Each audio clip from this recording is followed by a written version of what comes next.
Hi ಎಲ್ಲರಿಗೂ ನಮಸ್ತೆ. ನಾನಿವತ್ತೊಂದು mini blog ಮಾಡ್ತಾಯಿದ್ದೀನಿ. ನಮ್ಮೂರಲ್ಲಿ ಜಾತ್ರೆ ಹೇಗಾಯಿತು ಅಂತಂದು ಹೇಳ್ಬಿಟ್ಟು ನಾನೆಲ್ಲನೂ ನೀಟಾಗಿ ನಿಮಗೆ ಹೇಳ್ತೀನಿ, ಎಕ್ಸ್ಪ್ಲೇನ್ ಮಾಡ್ತೀನಿ.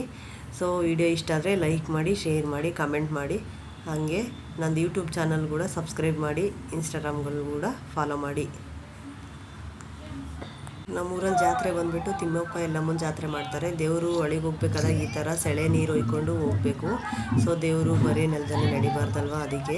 ಸೊ ಆ ಟೈಮಲ್ಲಿ ಎಷ್ಟೋ ಜನ ಮಕ್ಕಳಾಗದೆ ಇದ್ದವರು ಮತ್ತು ಅವ್ರದ್ದೇನಾದರೂ ಕೋರಿಕೆ ಇದ್ದರೆ ಕೋರಿಕೊಳ್ಳೋಕ್ಕೋಸ್ಕರ ಈ ಥರ ರೋಡಲ್ಲಿ ಮಲ್ಕೋತಾರೆ. ದೇವರು ಅವ್ರ ಮೇಲೇ ಹೋಗುತ್ತೆ. ಸೊ ಅವ್ರದ್ದು ಕಷ್ಟ ಎಲ್ಲ ಪರಿಹಾರ ಮಾಡುತ್ತೆ.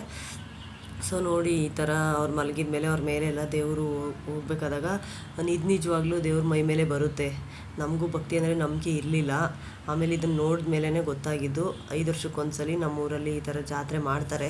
ತುಂಬ ಅಂದರೆ ತುಂಬಾ ಖುಷಿ ಆಗುತ್ತೆ ಇದನ್ನು ನೋಡೋಕ್ಕೆ. ಸೊ ನೋಡಿ, ಒಂಥರ ನಿಮಗೂ ಹಳ್ಳಿ ಕಡೆ ಜಾತ್ರೆ ಅಂದರೆ ನೋಡಬೇಕಂದ್ರೆ ಖುಷಿ ಆಗ್ತಾ ಇರುತ್ತೆ ಅಲ್ವಾ. ಒಂದೊಂದು ಊರ ಕಡೆ ಒಂದೊಂದು ಥರ ಮಾಡ್ತಾರೆ. ಸೊ ನಮ್ಮೂರಲ್ಲಿ ಈ ಥರ ಮಾಡ್ತಾರೆ ನೋಡಿ. ತುಂಬ ಅಂದರೆ ತುಂಬ. ಅದು ದೇವರೆಲ್ಲ ಓದ್ಕೊಂಡಿರೋರೆಲ್ಲ ನಮ್ಮ ಗುಡಿ ಕಟ್ಟಿಗೆ ಸೇರಿದವರು, ನಮ್ಮ ತಮ್ಮವರೇ ಸ್ವಂತ. ಸೊ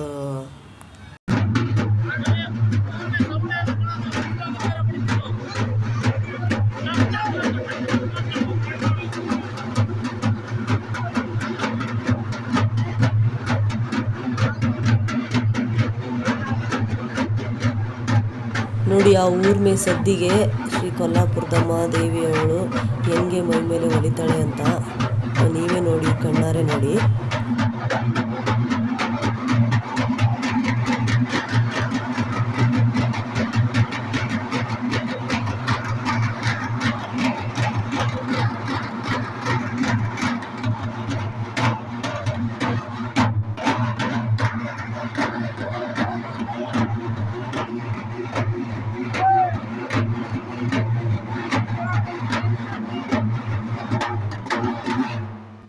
ನಾಟಕ ಮಾಡ್ತಾರೆ ಅಂತ ನಾವು ಅನ್ಕೋಬೋದು. ಬಟ್ ಆ ದೇವ್ರು ಹೊತ್ಕೊಂಡಿರೋ ಟೈಮಲ್ಲಿ ಅವ್ರಿಗೆ ಏನು ಗೊತ್ತಾಗಲ್ಲ. ಯಾಕಂದರೆ ನನ್ನ ತಮ್ಮನೇ ಅವನು, ಮುಂಚೆನೂ ಯಾವಾಗಲೂ ಬಂದಿರಲಿಲ್ಲ. ಸೊ ಇವತ್ತೇ ಗೊತ್ತಾಗಿದ್ದು. ಪಾಪ ಅದಾದಮೇಲೆ ತುಂಬ ಅವನು ನೋವುಪಟ್ಟ. ತುಂಬ ಮೈಯೆಲ್ಲ ನೋವಾಗಿ ತುಂಬ ಭಾರ ಅನಿಸುತ್ತೆ, ಕಷ್ಟ ಆಗುತ್ತೆ. ಅದು ದೇವ್ರು ಬರೋದಂದರೆ ಸುಮ್ಮನೆ ಅಲ್ಲ. ಅವನು ತುಂಬ ಅಳ್ತಾ ಇದ್ದಾನೆ ನೋಡಿ.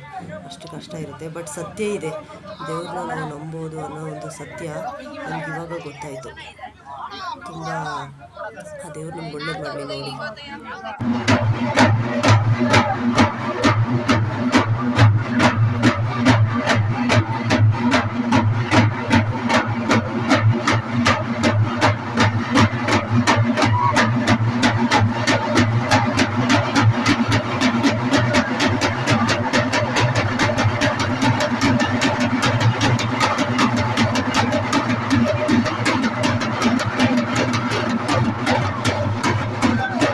ದೇವರೆಲ್ಲ ಒಳಗೆ ಹೋಗ್ಬಿಟ್ಟು ಆಮೇಲೆ ದೇವಸ್ಥಾನದಲ್ಲಿ ಇಟ್ವಿ. ಅದಾದಮೇಲೆ ಬೆಳಿಗ್ಗೆ ಇದ್ಬಿಟ್ಟು ಆರತಿ ಎಲ್ಲ ಬೆಳಗಬೇಕು. ಆ ಟೈಮಲ್ಲಿ ನಾನು ಚೆನ್ನಾಗಿ ರೆಡಿಯಾಗಿದೆ. ನಮ್ಮ ಅಮ್ಮ ನನಗೆ ದೃಷ್ಟಿ ಆಗೋದಂತ ದೃಷ್ಟಿ ತೆಗೆದುಬಿಟ್ಟು ಕಳಿಸಿದ್ರು. ಸೊ ಆ ದೇವಸ್ಥಾನಕ್ಕೆ ಮತ್ತು ಊರೆಲ್ಲ ಮೆರವಣಿಗೆ ಮಾಡ್ಕೊಂಡ್ಬಿಟ್ಟು ಆಮೇಲೆ ಅಲ್ಲೆಲ್ಲ ಹುಡುಗಿಯರೆಲ್ಲ ಆರತಿ ಬೆಳಗಕ್ಕೆ ಹೋಗ್ತಾರೆ. ಈ ಜಾತ್ರೆಲಂತೂ ತುಂಬ ಹುಡುಗಿಯರು ನೋಡೋಕ್ಕೆ ಕಣ್ಸಾಲ್ದು. ಎಲ್ಲರೂ ಚೆನ್ನಾಗಿ ರೆಡಿಯಾಗಿರ್ತಾರೆ, ನೀವೇ ನೋಡಿ. ನಾವು ಹೋಗ್ಬಿಟ್ಟು ಮನೆ ರೋಡಲ್ಲಿ ಬರ್ತಾರೆ. ಆ ಟೈಮಲ್ಲಿ ಅವೆಲ್ಲ ಆರತಿ ಅಂತ ಅದೆಲ್ಲ ಕೈಯಲ್ಲಿ ಏನು ಹಿಡ್ಕೊಂಡಿದ್ವಿ ಅದು ಹಿಟ್ಟಿನ ಆರತಿ ಅಂತ ಹೇಳ್ತೀವಿ. ಅದನ್ನು ಬೆಳಗಲೇಬೇಕು ಕಂಪಲ್ಸರಿ ಆ ದೇವರಿಗೆ. ಸೊ ಈ ಟೈಮಲ್ಲಿ ಎಲ್ಲರೂ ತುಂಬ ಚೆನ್ನಾಗಿ ಎಷ್ಟು ಚೆನ್ನಾಗಿ ರೆಡಿಯಾಗಿದ್ದಾರೆ ನೋಡಿ. ಮತ್ತು ಆ ಊರ್ಮೆ ಸದ್ದಿಗಂತೂ ನಮಗಂತೂ ಮಾತೆ ಕೇಳಲ್ಲ, ಕುಣಿಬೇಕು ಅನ್ನಿಸ್ತಾ ಇರುತ್ತೆ. ಸೊ ನೋಡಿ ನಮ್ಮ ಚಿಕ್ಕಪ್ಪ ಎಲ್ಲ ಹೆಂಗೆ ಕುಣಿತಾರೆ ಅಂತ.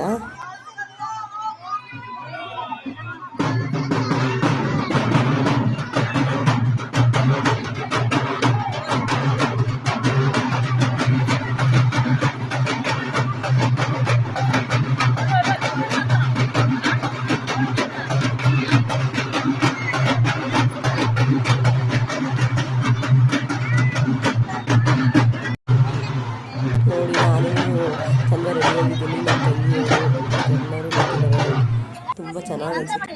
ಅದೆಲ್ಲ ಆದಮೇಲೆ ಅನ್ನದಾನ ಮಾಡ್ತಾಯಿದ್ರು. ಸೊ ದೇವಸ್ಥಾನದ ಹತ್ರ ಪ್ರಸಾದ ತಿನ್ಬೇಕಂದ್ರೆ ನಾವಂತೂ ಫಸ್ಟ್ ಮುಂದೆ ಇರ್ತೀವಿ. ಯಾಕಂದರೆ ಆ ಟೇಸ್ಟ್ ಐತಲ್ಲ, ಹೆಂಗೆ ಮಾಡಿದ್ರು ಸೂಪರಾಗಿರುತ್ತೆ. ಸೊ ಅದಕ್ಕೋಸ್ಕರ ನಾವಂತೂ ಫಸ್ಟ್ಗೆ ಕುತ್ಕೊಂಡ್ಬಿಟ್ವಿ. ಸ್ವಲ್ಪ